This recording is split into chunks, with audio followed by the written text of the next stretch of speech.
आमदार होणं चुकीचं आहे का सर? जे लोक निवडून येतील ते जनतेच्या मतांनी निवडून येतील, त्याचे टॅकल काय करायचंय? म्हणजे पाप कशाला बनवून ठेवताय तुम्ही? पण ज्या लोकांनी सपोर्ट केला त्याला 1-2 दिवसात, त्यानंतर मला रिअलाइज झालं की हा कुठं ना कुठं रोष आहे जनतेमध्ये. पण तुम्ही म्हटले सकारात्मक पत्रकारांनी ठेवला, पत्रकार सकारात्मकतेने बघतायत त्याच्याकडे.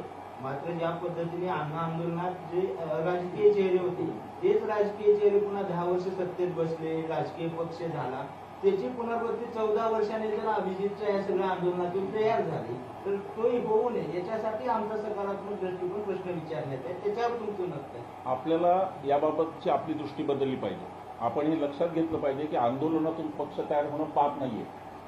काँग्रेस याच पद्धतीने तयार झाली, जनता पक्ष याच पद्धतीने तयार झाला. त्याच्यातून एक आम आदमी पार्टी निघाल्याने फार फरक पडत नाही. या देशात 5,000 पक्ष. दोन गोष्टी लक्षात घ्या सर, 2 मोठी आंदोलनं झाली स्वातंत्र्याच्या नंतर. एक अण्णा मुवमेंट, दुसरे शेतकरी आंदोलन.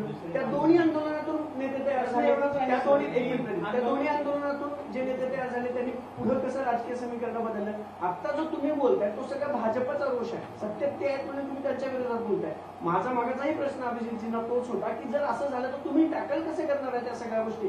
उद्या पुन्हा कोणीतरी अण्णांसारखं असीम सरदी उठतील, आमदार होतील, तुम्ही उठाल आमदार, मग हे टॅकल कसं करणार? उदाहरण म्हणून तुमचं नाव दिलं. सर एक मिनिट आमदार होणं चुकीचं आहे का सर? सर तेच माझा प्रश्न द्यायचं आम्हाला राज्यसभा तरी द्या.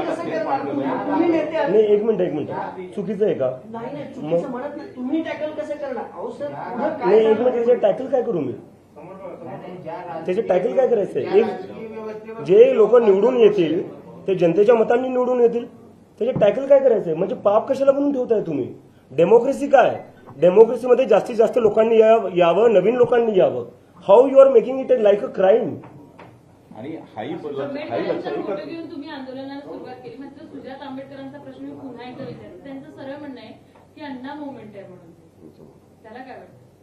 कारण ते त्यांची ओपिनियन असू शकते. मी माझी मुवमेंट चालवतो, एवढे सगळे लोक आहेत, युवक आहेत, आणि मी जसं म्हणलं हे ऍक्सिडेंटली झालेलं आहे. ज्या दिवशी मी ते ट्विट केलं त्या दिवशी मी जॉबसाठी अप्लाय करत होतो अमेरिकेत. माझा काहीच प्लॅन नव्हता, काहीच इंटेन्शन नव्हतं. पण ज्या लोकांनी सपोर्ट केला त्याला 1-2 दिवसात, त्यानंतर मला रिअलाइज झालं की हा कुठं ना कुठं रोष आहे जनतेमध्ये, खास करून युवकांमध्ये, आणि ते काहीतरी सांगायला बघताय. दिस इज अ मेसेज. ते कुठं प्लॅन करून, जर मला प्लॅन करून करायचं असतं, जर मला इंटेन्शनली करायचं असलं असतं तर मी इंडियात असलो असतो, अमेरिकेत जॉब्स नसतो अप्लाय करत बसलो. आंदोलनाच्या बाबतीत बाकीची पण आंदोलन होतात, काँग्रेसचे आंदोलन होतात, एनएसयूचे आंदोलन होतात, पण या आंदोलनाचे रेड कार्पेट टाकलं जाते. सगळ्या परवानग्या सहज मिळत आहेत. दिल्लीत परवानगी मिळाली, पुण्यात पण मिळाली. हे एवढं रेड कार्पेटिंग कसं, एवढं सहज आंदोलन करणं आजकाल बघायला मिळत नाही. सर सहज कुठं? आमचं अकाउंट बंद करण्यात आलंय. नॅशनल सिक्युरिटी थ्रेट म्हणलेलं आहे मला. हे सहज आहे सर? नाही, ज्या परवानग्या दिल्या जातात त्याच्यावर परवानगी त्याच्यामुळे द्यावं लागली ना, कारण की त्यांना दिसतंय किती सपोर्ट आहे आता युवकांचा. हा सपोर्ट संशयिक आहे आणि त्याच्यावरून मोठे संशय निर्माण होत आहे. मुंबई पोलिसात तक्रार दिली आहे. संशयित आहेत सगळे.